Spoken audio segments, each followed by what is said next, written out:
A pleasant day, everyone, especially to our very kind teacher, no other than Mrs. Mylene Ludivisi.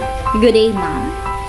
My topic for today is all about the oratory and miscellaneous prose.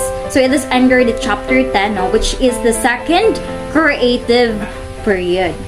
Okay. Now let's talk about first the orators. Okay. Since the Civil War, the style of the public speaking has greatly changed. The modern oratory is plain, direct, and controversial. So during this period, no, the orations of Webster, Everett, and Choate were elaborate, stately, rhetorical. Another pod is, during this period, Wendell Phillips represent the transition. Also, Abraham Lincoln and George William Curtis. So, during this period, no, they belong distinctly to the modern school.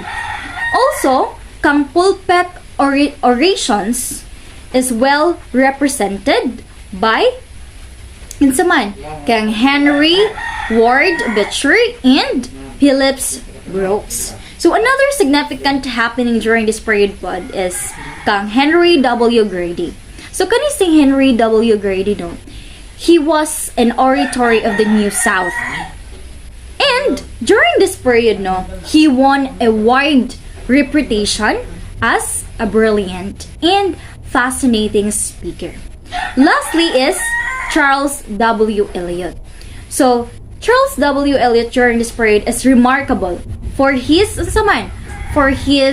pure and lucid kanang style. So if we sum up, no, so during this period, no, the styles of the orators has greatly changed. So there are changes happen. It is all because sa Civil War. Nga mo na nahitabo ang mga styles sa mga orators is murag there is changes bitaw. Okay, so now let's move on to the essayist. The essay writing of the modern period is largely the product of a widespread vocation of the journalism. That is why it is hard to say how much of it should be classed as a literature. So mo na nga gamay ra ang i-present ng mga essayists as well as their works. Okay, mo ni ang mga essayists during this period. First, we have James Russell Lowell. So, his essays stand first in time and perhaps also in a significance. His poetries belong in an earlier period, but his prose is most part more recent. Okay, so his important works are the following. First, we have Among My Books, My Study Windows, political essays, we have the latest literary essays and addresses, and the last one we have the Old English Dramatist.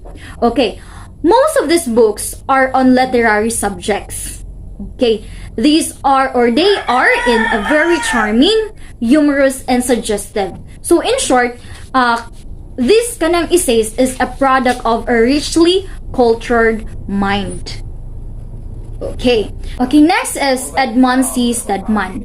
So, he was a poet, a critic, and editor whose writing was popular in the United States during the late 19th century. Okay, so sikat de kay ni iyahang mga, or popular ni iyahang mga writings sa United States during the late 19th century. Okay, his most important works are, first, we have the Victorian poet. Next, we have the Poet of America.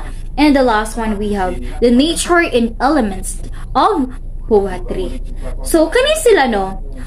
They are considered as a significant book ni Edmund C. Stedman. Okay, so now let's move on to Charles Dudley Warners. So, kani po si Warners? He was a author, a critic, and editor. So today he is best known for his collaboration with Mark Twain in the Gilded Age. Yes. So iyahang mga important works po is My Summer in a Garden and the last one we have the backlog studies. And these works shows a charming, a humor, and a graceful finished style. Me Warner.